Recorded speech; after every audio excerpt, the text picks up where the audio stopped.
Hello, Joey here. Welcome back to my channel. We're a couple weeks into quarter 2, so I thought I'd do a little recap on the pens I have inked up, not just for April, but for the entire year. Starting with the Pilot Metropolitan Black, which I'm using in my weeks. I'm really sad that it ghosts pretty badly on the new Tomoe paper. There's also something about the paper that makes the line a lot thicker than it normally would be, and so a lot of the times I'll have to reverse write to get a thinner line, even though this is a fine nib. And I keep having to remind myself that it's not the pen or ink's fault, it's the paper's. This never would have happened with the old Tomoe paper. And then each month I choose another pen and ink combo that matches my sticker theme, and I'll use the second pen for notes or events, appointments. And for April, I went with the Twsbi Diamine Mini in white and rose gold and Diamine Sugar Snap. This is a yellowish green ink with silver shimmer. Wasn't a huge fan of this when I first swatched it from the Inkvent calendar, but it is definitely growing on me. It works pretty well for spring, which is unfortunately the season we're in. Instead of sulking because it's getting warmer out, I'm trying to lean into enjoying things like flowers and sunlight. Next is another pen I'm using all year, and this one is in my Hobonichi 5-year journal. I like to choose one color per year, and for 2025 I picked the Lamy All-Star Lilac with Troublemaker Foxglove. For the most part, I like this combination, but if I don't write with it for a few days, the ink dries up in the nib, and I have to fight with it a little to get it to write again.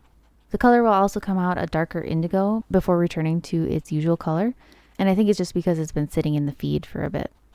Despite it being inconsistent, Foxglove is still one of my favorite inks, and it's one of the few bottles where I'm halfway through it.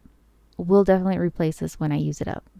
In the collection pages of my reading journal, I'm using this lovely Twsbi Twsbi Eco Crème with rose gold trim. I bought this pen at the end of 2023, immediately inked it up with Diamine Cashmere Rose, and it's been in it ever since.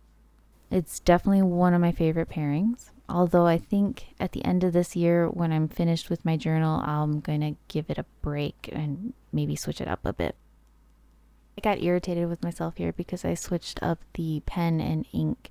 I don't know why I can never remember which order I want to write them down in. It's not like it really matters, but it just bugs me when I can't do things consistently. I was running out of ink, so I added some more, and I had to tilt the bottle on its side because it's less than halfway full.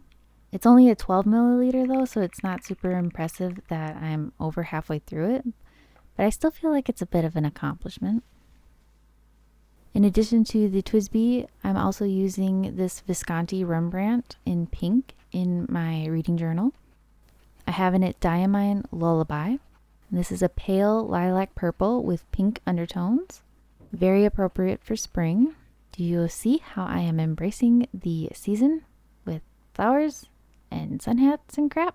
I had to choose a new ink to use in my plotter, which I use to plan out YouTube and Instagram content. I'm changing it up quarterly so I don't get bored with the color. And after careful deliberation, much agonizing, I went with Birmingham Pen Company's Puce Lagoon, which is a horrible name, Puce. And it's a gray blue that leans more green when it's wet.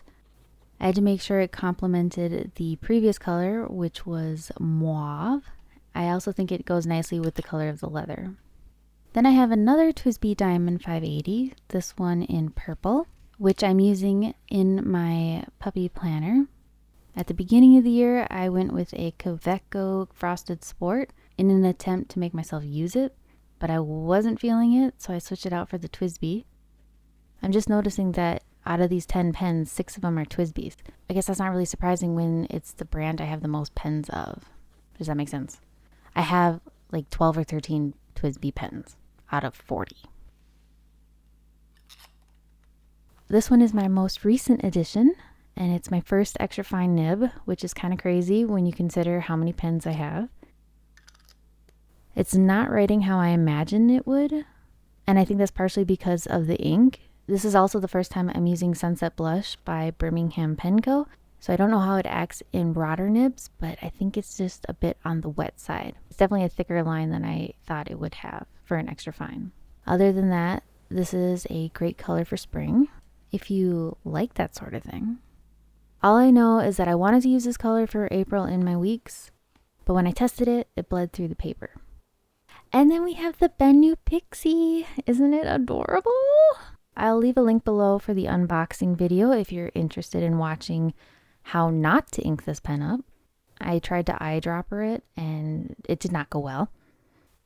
A very kind viewer mentioned that Kaweco's foldable converter fits in the Pixie, so I immediately put an order in at Jet Pens, and right before filming this I inked it up with Van Dieman's Queenstown Goldmine. Look how matchy they are. I love it. This is seriously one of my favorite inks. Lastly, I have my Pilot Kakuno. It has a custom mix of Pilot Iroshizuku Murasaki Shikibu and Ferris Wheel Press The Fluttering Heart. There's quite a bit of shimmer in it, but the Kakuno hasn't had any difficulties with flow so far. It's a pretty solid pen, actually. I've not really had any difficulties with the custom inks that I've put in it.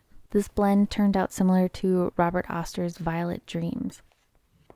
Please let me know your thoughts on this month's ink and pen pairings. Which is your favorite, if you have one, or which is your least favorite, if you're a Debbie Downer. Thank you for watching. Bye!